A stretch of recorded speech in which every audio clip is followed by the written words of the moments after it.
Keeping a cabin, shop, or battery shed cool when it's 95 degrees outside will eat up your solar bank fast if you're running standard AC.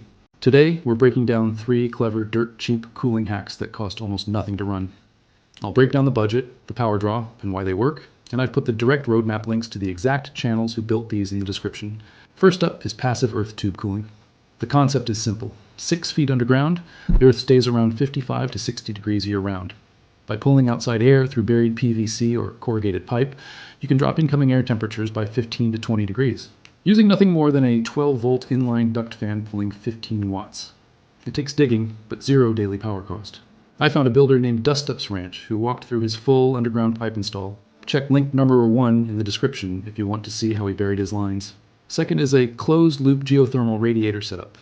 Instead of burying massive air pipes, you run a small 12V fountain pump, circulating cold well water or underground coil water through an auto radiator or heater core, with a small box fan blowing across it.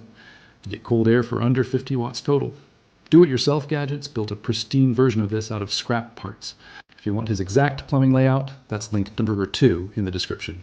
Third, if you're running a budget mini split, high ambient heat destroys your efficiency. Adding a simple $15,000 misting ring to pre-cool the air around your compressor coils can drop power draw by up to 15% on peak hot days.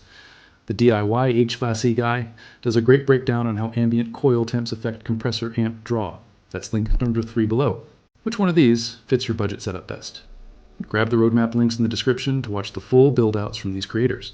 Hit subscribe for more budget off-grid ideas, and I'll see you on the next one.